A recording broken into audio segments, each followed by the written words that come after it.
So the name of the today's topic is energy stored by the capacitor. Energy stored by the capacitor.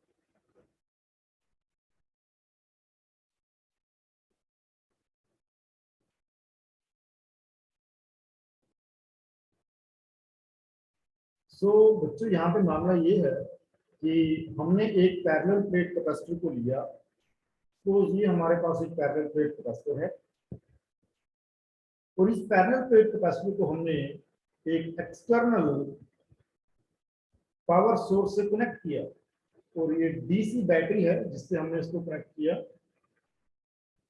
अब हमें ये देखना है suppose the voltage is V, separation between the two plates को हमने रखा D, small D. सो अब हम चार्जेस को डिस्ट्रीब्यूट करते हैं। So this is positive plate, this is negative plate. So होगा क्या कि ये पूरी वायर है, इस वायर के थ्रू यहाँ पे आ जाएगा पॉजिटिव चार्ज, ये आ गया पॉजिटिव चार्ज, और इधर इस वायर के थ्रू यहाँ पे आ जाएगा नेगेटिव चार्ज, राइट।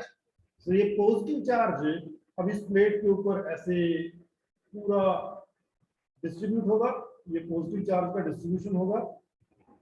ऐसे ही नेगेटिव चार्ज का डिस्ट्रीब्यूशन होगा इस प्लेट पे, ये नेगेटिव चार्ज का डिस्ट्रीब्यूशन होगा, राइट।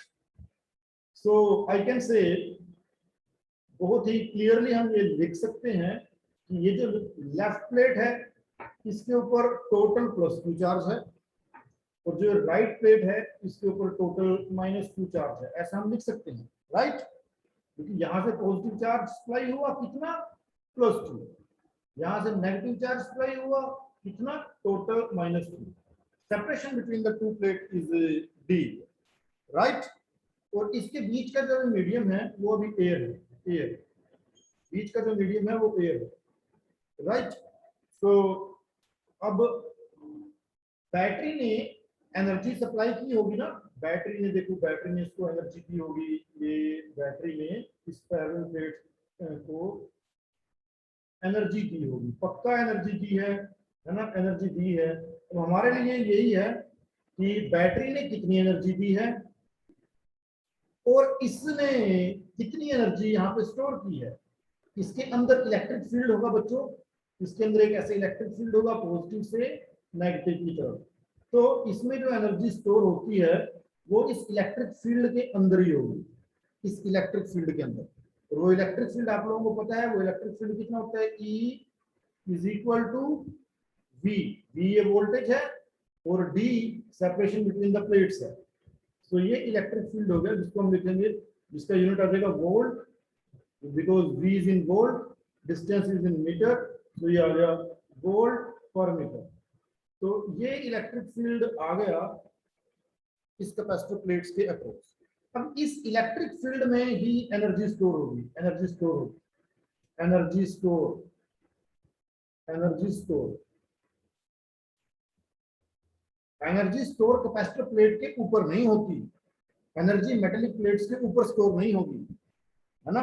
तो एनर्जी, ये जो फील्ड है, इलेक्ट्रिक फील्ड जो बनता है, ये एनर्जी को स्टोर करता है, ये एनर्जी को स्टोर करता है। तो ये जो इलेक्ट्रिक फील्ड बना, कितने एनर्जी को स्टोर करना, अब कितनी एनर्जी को स्टोर करेगा ये हमें कैलकुलेट करना है। मेरी बात समझ आ रही है, यहां से कितनी एनर्जी मिली और उसमें से कितनी यहाँ पे स्टोर हुई, और बाकी अगर ये दोनों बराबर नहीं है तो बाकी कहां पे गई, ठीक है ना। तो यही हमारा टॉपिक है, energy stored by the capacitor.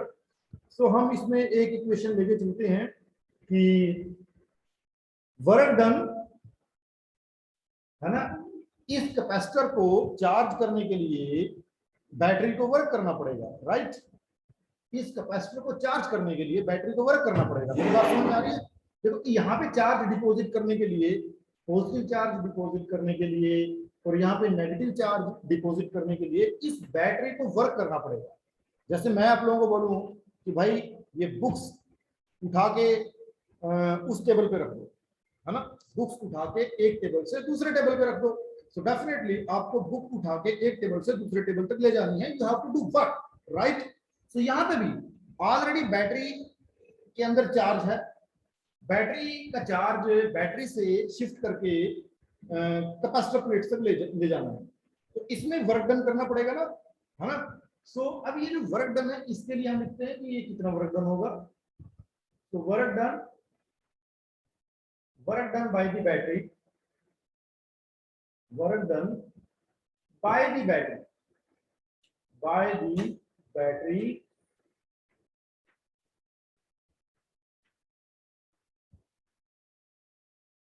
by the battery to transfer the charge, to transfer the charge on the capacitor plates, on the capacitor plates। सबसे जो इंपॉर्टेंट चीज है यहाँ पे वर्क डन के ऊपर ही है कि बैटरी को वर्क करना पड़ेगा कैपेसिटर प्लेट्स को चार्ज करने के लिए, चार्ज को कैपेसिटर प्लेट्स तक ट्रांसफर करने के लिए। तो वो कितना वर्क डन करना पड़ेगा उसकी इक्वेशन हमें पता ही है। वर्क डन को कैसे लिखेंगे हम, work done dw, small amount of work done की मैं बात करूंगा कि dw is equal to potential यहाँ पे है, मान लिया v डैश, ये तो बैटरी का पोटेंशियल है, और मान लिया जो इन प्लेट्स के अक्रॉस पोटेंशियल आया है वो आया है v डैश, प्लेट्स के अक्रॉस पोटेंशियल आया है v डैश, और जो चार्ज ट्रांसफर हुआ है इनिशियल में शुरू में वो मान लिया dq डैश, ये चार्ज ट्रांसफर हुआ। v dash is the potential difference across the two plates and dq is the small amount of charge transferred by the battery, this battery to the capacitor plates। तो क्या लिखूंगा, dw is equal to v dash into dq dash। तो इतना ये हो गया small amount of work done, है ना। This is small work done in transferring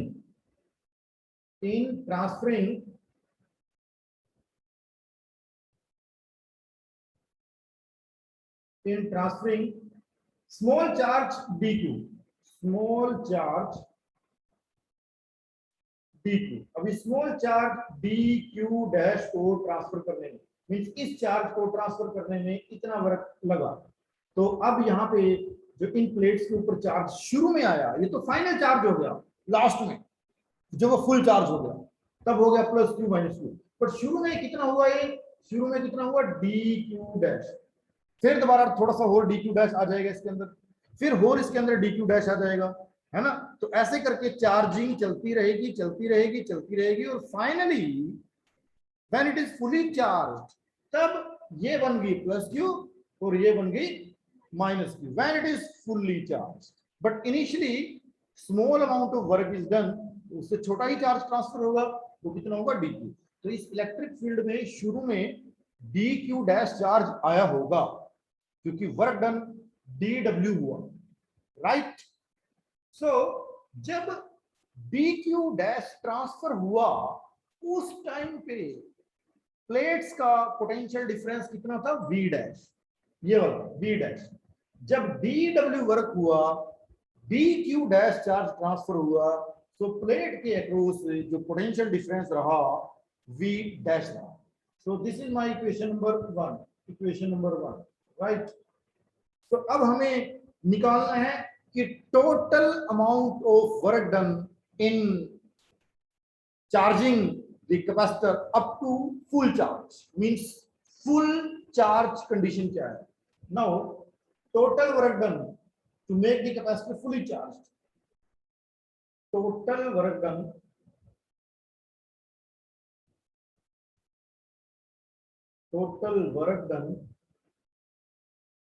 to make capacitor fully charged, fully charged। तो बहुत इजी है, फिजिक्स में जब ये चीज हमें करनी पड़ जाए तो इसके लिए एक ही मेथड है, that is called integration method. तो यहाँ पे हम क्या काम करेंगे, इंटीग्रेट करेंगे। तो integrating equation 1, integrating integrating equation 1, इसको सिर्फ इंटीग्रेट करना है। तो कैसे करेंगे? लेफ्ट हैंड साइड का इंटीग्रेशन लिया, dw हो गया, राइट हैंड साइड का इंटीग्रेशन लिया, वो क्या हो गया v डैश, और ये क्या हो गया dq डैश, और इंटीग्रेशन क्या हो गया 0 टू q, क्योंकि चार्जिंग का कब से करनी है? जब वो कंप्लीटली अनचार्ज है, 0 पे अनचार्ज है। जब 0 है मींस कैपेसिटर अनचार्ज है। तो अनचार्ज कंडीशन से हमें fully charge condition, fully charge condition के लिए काम करना है, राइट बच्चों। तो जब अनचार्ज है मींस 0 चार्ज, और जब फुली चार्ज है तो क्यू चार्ज। तो इसके लिए हमें करना है। सो अब यहां से हम क्या काम करते हैं? अब हमें ये भी पता है कि Q इज इक्वल टू कितना होता है, we also know that Q is equal to C into V। तो हम ये चीज का यूज करेंगे, we know Q is equal to C into V। तो यहाँ से जो V होगा वो क्या हो जाएगा Q अपॉन C। ठीक है बच्चों। तो जो V की वैल्यू आ जाएगी वो Q अपॉन C आ जाएगी। तो हम यहाँ पे लिख सकते हैं, अब Q की जगह क्या है यहाँ पे Q, क्योंकि V की जगह है V डैश, तो Q की जगह हो जाएगा Q डैश, राइट। तो V की जगह है V डैश, Q की जगह है Q डैश। तो ये जो V डैश है, V dash, this V dash, now this V dash is replaced by this V dash, और इसकी जगह लिखिए Q dash upon C, where C is the capacity of this capacitor। इस capacitor की जो कैपेसिटी है वो C है, ये वाली C है, राइट। सो नाउ अब ये लेफ्ट साइड का इंटीग्रेशन क्या हो गया W, इसका इंटीग्रेशन करेंगे dw करते करते इंटीग्रेशन क्या हो गया W, राइट। dw का इंटीग्रेशन हो गया W, और अब ये इंटीग्रेशन तो वही है 0 टू Q कर देंगे इसको, 0 टू Q कर देंगे इसको, ठीक है ना। और V डैश की जगह क्या लिख दिया हमने Q डैश अपॉन C, और ये DQ dash as it is लिख दिया हमने, DQ dash as it is लिख दिया। समझ में आ रहा है? बिल्कुल बिल्कुल सिंपल सी इक्वेशन है, कोई ज्यादा मुश्किल ही नहीं है इसके अंदर। सो अब इसको देखो, सो W इज इक्वल टू, देखो जब ये C जो है, C इसकी कैपेसिटी है। कैपेसिटी का मैंने ऑलरेडी बताया था कि capacity is a material property, वो तो फिक्स है। वो जो मेटल प्लेट मैंने यहाँ पे यूज की है उनकी कैपेसिटी फिक्स है ना। चार्ज करने से, फील्ड बढ़ाने से, चार्जिंग बढ़ाने से कैपेसिटी नहीं बढ़ती। Capacity is a material property. जो मटेरियल हमने चूज की, जो प्लेट्स हमने चूज की, उसकी कैपेसिटी फिक्स है। सो ये एक कांस्टेंट है यहाँ पे C, और जो कांस्टेंट होता है that will come out of the integration, इसको इंटीग्रेशन से बाहर रखेंगे। सो ये 1 अपॉन C ये इंटीग्रेशन से बाहर निकाल दिया, राइट।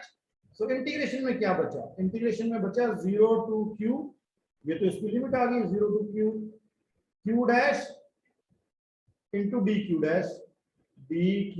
Dash, right. अब करना क्या है? इस Q डैश का इंटीग्रेशन करना है, बहुत इजी है इस Q डैश का इंटीग्रेशन। तो कैसे करेंगे? इंटीग्रेशन के बाहर 1 अपॉन C है, तो ये तो एज इट इज आ गया। अब इंटीग्रेशन करेंगे, Q डैश का इंटीग्रेशन करेंगे, तो ऑलरेडी Q की पावर कितनी है 1, अरे इसकी पूरे की पावर कितनी है, इसकी Q डैश की पावर कितनी है, इसकी पावर 1 है। तो इंटीग्रेशन करते टाइम हम क्या करते हैं, इसकी पावर में एक ऊपर 1 ऐड करेंगे और फिर वही चीज हम नीचे लिख देंगे, है ना। तो क्या करेंगे हम, Q डैश ऐसे करते हैं इसको, Q डैश 1 प्लस 1 तो ऑलरेडी था ना, इसकी पावर है ना 1 प्लस 1, और नीचे भी क्या कर देंगे हम 1 प्लस 1 ऐसे। तो क्या हो गया, ये क्या हो गया 1 अपॉन C, और ये हो गया Q डैश का स्क्वायर डिवाइड बाय 2, और इसकी जो लिमिट है वो है 0 टू Q, ठीक है बच्चों। इसकी जो लिमिट है वो है 0 टू Q। अब इसको थोड़ा सोल्व करेंगे, और so actually we are solving for W। So W is equal to 1 upon C, तो एज इट इज रहा, उसके साथ कोई छेड़खानी नहीं करी। Q डैश की जगह आ गया Q, सो Q डैश की जगह एक बार आएगा Q। तो देखो ध्यान से इसको कैसे करेंगे, क्यू डैश की जगह आ गया क्यू, तो क्यू स्क्वायर बाय 2। फिर एक बार माइनस करते हैं, फिर क्यू डैश की जगह आ जाएगा 0, सो 0 डिवाइड बाय 2, राइट। तो ये लिमिट वगैरह हमने पुट करके इसको सोल्व कर दिया। तो क्या आ गया मेरे पास 1/c, और ये आ गया Q square by 2, Q square by 2। सो ये आ गई, ये निकाल दिया हमने कि बैटरी को कितना वर्क डन करना पड़ा। इसको फुली चार्ज करने के लिए बैटरी को वर्क डन करना पड़ा W is equal to 1/c Q square by 2, इतना वर्क डन करना पड़ा। और ये जो वर्क डन है हमें पता ही है, आप लोगों को पता है फिजिक्स में हमेशा वर्क डन को बोलते हैं कि work done is stored in the form of potential energy, right. Work done is stored in the form of potential energy. जैसे मैं आपको बोलता हूँ कि भाई ये मेरा फोन उठा के वहां रख दो, उस टेबल पे रख दो, आप लोगों ने वर्क किया, तो आपका वर्क उस जगह पे मेरे फोन के अंदर पोटेंशियल एनर्जी की फॉर्म में स्टोर हो गया, राइट। ऐसा ही होता है। तो यहां पे भी जब चार्ज को बैटरी ने कैपेसिटर में भर दिया, चार्ज को इस बैटरी ने कैपेसिटर में भर दिया, तो उसको वर्क करना पड़ा। वो वर्क इस कैपेसिटर में, इस कैपेसिटर के जो इलेक्ट्रिक फील्ड है इसके अंदर पोटेंशियल एनर्जी की फॉर्म में स्टोर हो गया। वर्क स्टोर होता है इन the form of potential energy. अब जब वर्क स्टोर हो गया इन the form of potential energy, तो वर्क को हम रिप्लेस कर सकते हैं पोटेंशियल एनर्जी से। अब मैं वर्क को रिप्लेस करता हूं पोटेंशियल एनर्जी से, राइट। तो करना क्या है, सब कुछ वैसा का वैसा रहेगा, कोई चेंज नहीं होगा। W की जगह लिखेंगे U, where U is the potential energy, right? So now W store होगा in the form of potential energy, potential energy. और ये कहां पे स्टोर होगा, ये कहां पे स्टोर होगा, इन द इलेक्ट्रिक फील्ड, है ना। ये जो कैपेसिटर के बीच में इलेक्ट्रिक फील्ड है, और पोटेंशियल एनर्जी को लिखते हैं U। तो अब हम क्या लिखेंगे, पोटेंशियल एनर्जी को लिखा हमने U। सो बच्चों U इज इक्वल टू, क्या लिखा हमने, 1/2, ऐसे लिखते हैं इसको, 1/2 क्यू स्क्वायर अपॉन C। तो ये आ गई energy stored in the capacitor in the form of this potential energy। ये पोटेंशियल एनर्जी की फॉर्म में स्टोर हो गया। अब इसको ऐसा भी लिख सकते हैं हम, क्योंकि हमें पता है ये जो Q है, ये Q है, Q को ऐसे लिख सकते हैं, Q is equal to C into V, है ना। ये देखो यहाँ मैंने लिखा है ना, Q इज इक्वल टू, ये फार्मूला होता है Q is equal to C into V। तो अब इसको फार्मूले को मॉडिफाई कर सकते हैं, कैसे मॉडिफाई करेंगे, तो एक और फार्मूला बन जाएगा U इज इक्वल टू 1/2, तो Q की जगह रखेंगे C इंटू V, तो ये आ गया C square into V square divide by C। तो एक C से एक C को कैंसिल करेंगे, 1 C is cancelled by this C and we are left with 1/2 CV square, CV square। एक फार्मूला ये बन गया पोटेंशियल एनर्जी का, राइट। और बच्चों हमें ये भी पता है कि V कितना होता है, V is equal to Q upon C। यहां से लिख सकते हैं V is equal to Q upon C। तो ये जो V है इसको भी हम लिख सकते हैं Q अपॉन C। तो इस V को लिख सकते हैं Q अपॉन C। ये तो क्या हो जाएगा फिर, ये अब तीसरा फार्मूला आ जाएगा तो U के लिए, तो U क्या आ जाएगा, U इज इक्वल टू 1/2, तो एज इट इज रहा, C को भी ऐसे ही लिख दिया। V की जगह क्या लिखेंगे, Q अपॉन C। V की जगह क्या लिखेंगे, Q अपॉन C। तो क्या हो जाएगा, Q square upon C square. तो ये हो गया Q square upon C square. So अब देख लो, अब कैंसिल करो, अब एक C से C कैंसिल कर दो, तो ये एक C गया यहाँ पे, है ना। तो ये वही फार्मूला आ गया जो पहले वाला था, सेम वही फार्मूला आ गया, ये वाला फार्मूला ये हमने यहाँ से निकाल दिया। तो चलो इसको छोड़ो, इसको करने की जरूरत नहीं है, ये दो फार्मूले हमें ध्यान रखने हैं, U is equal to half Q square by C and U is equal to half CV square, ठीक है। सो ये हमने निकाल दिया एनर्जी स्टोर, और ये होगा जूल में, जूल। तो इतनी एनर्जी ये स्टोर हो जाएगी हमारी, राइट। अब बच्चों इसमें ये देखना है, मैंने कहा था कि ये तो वो एनर्जी आ गई जो कैपेसिटर प्लेट के बीच में स्टोर हुई है ना, ये वाली एनर्जी जो बीच में स्टोर हुई। अब हमें ये पता लगाना है कि एक्चुअल में एनर्जी बैटरी से सप्लाई कितनी हुई थी, ठीक है, कितनी एनर्जी सप्लाई हुई थी। तो मेरे को तो ये पता करना है ये कितनी एनर्जी सप्लाई हुई थी। तो इसके लिए बैटरी ने जब कैपेसिटर को भरना स्टार्ट किया, चार्ज भरना स्टार्ट किया, तो उसने वर्क किया बैटरी ने, है ना। तो मैं अब उसकी फाइनल एक्चुअल में बैटरी कितना वर्क करती है वो इक्वेशन लिखता हूं, बैटरी कितना वर्क करती है। तो बैटरी वर्क करती है, थोड़ा सा स्पेस जनरेट करता हूं फिर मैं लिखता हूं, बैटरी कितना वर्क करती है वो करेगी W is equal to Q into V, क्योंकि बैटरी के पास टोटल चार्ज कितना था Q, बैटरी के पास टोटल चार्ज कितना था Q।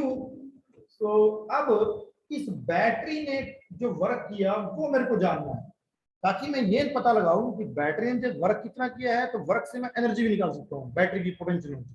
तो बैटरी ने कितना वर्क किया है, बैटरी ने वर्क किया है W is equal to, battery के पास टोटल चार्ज कितना था, बैटरी का टोटल पोटेंशियल कितना था, बैटरी का टोटल पोटेंशियल कितना था, राइट। सो अब इस वर्क को ही मैं लिख सकता हूं, this work can be written as, हमें पता है वर्क को ही पोटेंशियल एनर्जी लिखते हैं। तो इसका मतलब क्या है, बैटरी की जो पोटेंशियल एनर्जी थी वो कितनी थी, Q इंटू वी, बैटरी की जो पोटेंशियल एनर्जी थी वो कितनी थी, Q इंटू वी, ठीक है।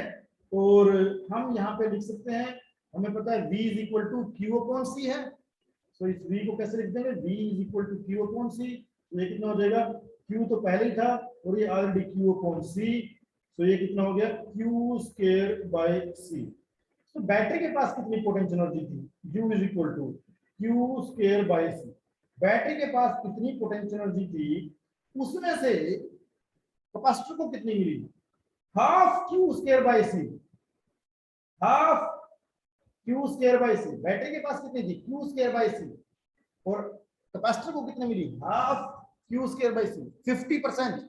मतलब कि बैटरी अपनी टोटल एनर्जी का 50% कैपेसिटर को दे चुका है और इससे ज्यादा वो दे भी नहीं सकता। तो कंक्लूजन क्या है, what is the moral of the story, what is the moral of the story,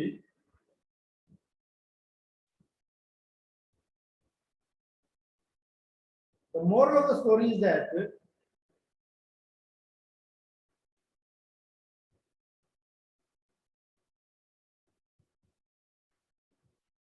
only 50% of total energy of the battery, total energy of the battery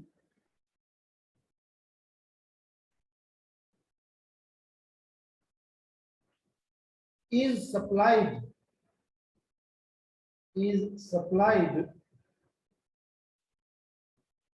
to capacitor। सिर्फ 50% एनर्जी ही बैटरी कैपेसिटर को supply करेगी। तो अब question ये है कि बाकी की 50% कहां गई, क्या बैटरी ने खुद बचा के रखी ताकि उसको भूख न लग जाए है, या हो सके कि उसको घर जाना था अपनी बैटरी को स्कूल से, वो उसको एनर्जी चाहिए, तो बैटरी ने एनर्जी किस लिए रखी या नहीं रखी। तो आंसर है बैटरी ने बिल्कुल भी एनर्जी नहीं रखी, 50% कैपेसिटर को मिली, बाकी 50% उसको चार्ज करने में लॉस हो गया इन द फॉर्म ऑफ हीट और बाकी बहुत सारी चीजें जो हमें नहीं पता, लॉस। बात मुझे समझ में आ रही है। सो बैटरी को कितना, देखो बैटरी को कैपेसिटर को चार्ज करने में जितनी एनर्जी उसने रिलीज की उसका 50% ही कैपेसिटर तक पहुंच पाया, बाकी रास्ते में या प्लेट्स के अंदर क्या हुआ, हीटिंग हुई, XYZ क्या मैकेनिज्म हुआ, that is a loss, battery का नुकसान, बैटरी के मालिक का नुकसान, जिसने पैसे लगा के उस बैटरी को खरीदा था। अगर वो पूरी की पूरी एनर्जी हमारे कैपेसिटर को सप्लाई कर देती तो हमें हमारा पूरा पैसा वसूल था, बट ऐसा नहीं हुआ। 50% ही वो कैपेसिटर को दे पाई, बाकी 50% उसको चार्ज करने में, अनचार्ज स्टेट से चार्ज स्टेट में लेके आने में लो solution. So that's all for today lecture. तो इसमें बाकी जो चीज है वो हम अपने नेक्स्ट लेक्चर में करेंगे, राइट।